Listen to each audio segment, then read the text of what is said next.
We just received some unfortunate news about the upcoming M3 chip that we've all been waiting for the new MacBooks, along with the A17 that's gonna be going into the iPhone 15 Pro. And in this video, I'm gonna let you know what that is and why everything is starting to align based on Apple's decisions with, for example, the 15-inch MacBook Pro and how that is going to affect you. Now, everybody's been waiting for Apple's 3nm chips, not only because of a huge increase in performance, which should beat out Intel's best chips in terms of single core and actually beat the $2,000 14-inch M2 Pro MacBook in multi-core, which is absolutely crazy in and of itself, but with that, it would drastically reduce heat, as we saw with the M2 MacBook Air that hits 108 degrees Celsius. That is crazy. So this chip will be perfect for thin and light machines, especially ones that are fanless,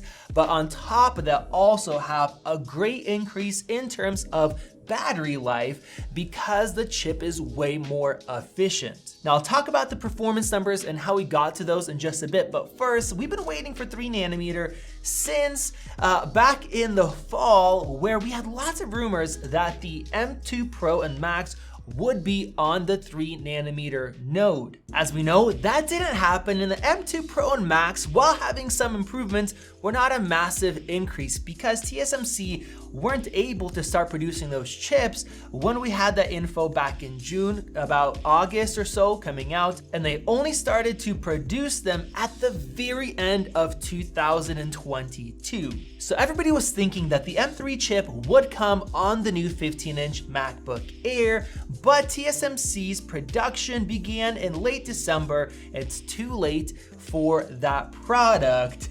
And now we have some new news that just came out that they are having struggles with tooling to create the 3nm M3 chip along with the A17. So because of this, they are straining to produce enough of the newest 3nm chips for Apple, and they're gonna have a very hard time meeting demand for these new chips. And now suddenly everything is starting to make sense, why it is launching later and why the new 15-inch M2 based MacBook Air isn't gonna come with this chip. And right now it looks like their yield is about 55%.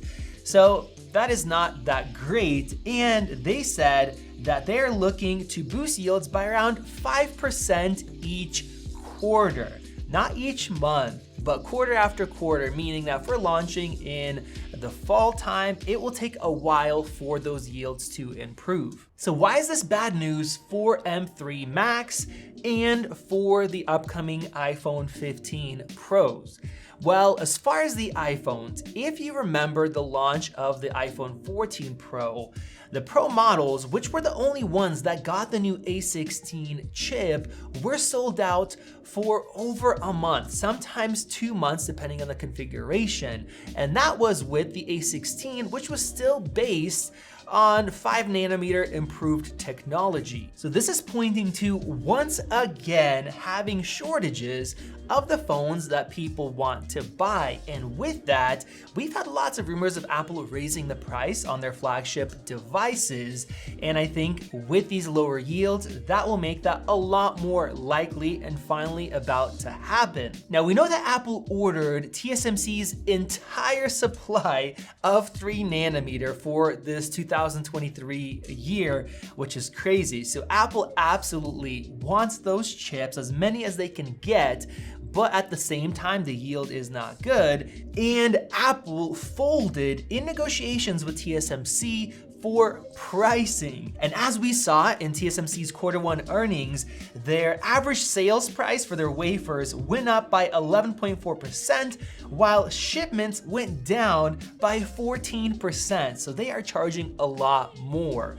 So what does this mean for all of you guys waiting for the M3 chips in the upcoming Macs? While we are super excited about these and all the improvements in performance and battery life, Apple might be less excited and they might prioritize the iPhone. And for those of you guys that might not believe me, take a look at their earnings and sales. During Q1, which was down, iPhones brought in $65 billion compared to just 7.7 for Macs. Apple's revenue on Macs is lower than anything else. Even iPads sell better, services.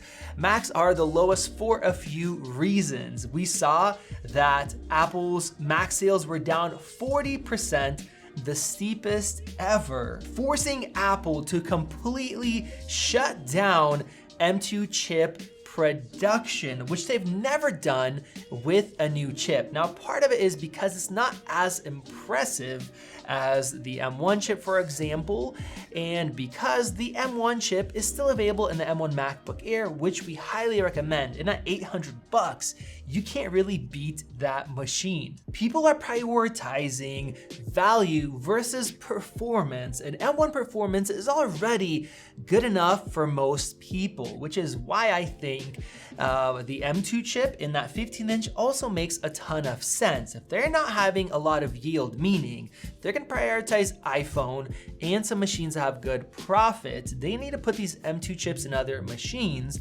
and the value of the 15-inch is the price tag for the large screen, which we haven't had in many years. Apple's 15 and 16-inch MacBooks are way more expensive, and the performance is good enough. So people will absolutely buy that machine when it comes out shortly. And when we do get the M3 chip in the 13-inch MacBook Air, that will have killer performance. Like, even looking at it compared to the M2 chip, it is a huge difference, and this difference is backed up by a lot of estimates based on what we're seeing. We first saw leaks on Weibo for the A17, and then these numbers were scaled similarly how the previous scaling has gone with the A15 series, the A16, the A14. So everything lines up. So people that would care about optimal performance, they will get one of those machines, and the actual volume is still going to be a lot lower than the M1 MacBook Air, which Apple is still going to be selling, along with the 15-inch, which is a killer value but will have lower performance. So hardcore enthusiasts like us will want to buy a machine like this, but for most people, they're gonna just grab an M1 machine or a 15-inch if they can spend the extra money to grab one of those. Now, to me, seeing numbers like this with the M3 chip estimates beating out the 10-core M2 Pro, that is amazing, especially in such a thin design that is fanless, and that is something that I would want. But then we once again get to the struggle of, getting a larger machine or getting something like this one with better performance, which doesn't make sense, but that will allow as much supply of those 3nm chips to be used for the iPhones, which are the ones that sell like crazy. So if you want to get an M3 chip, I would say make sure you're ready to order right away, because the supply is going to be limited. And if you're on the fence with the 15-inch coming out, consider getting that with the M2 chip and enjoying it instead of trying to wait longer. You guys let me know your thoughts down in the comments section below. Click that circle above to subscribe. Check out one of those videos about the full performance right over there. This is Max, and I'll see you in the next one.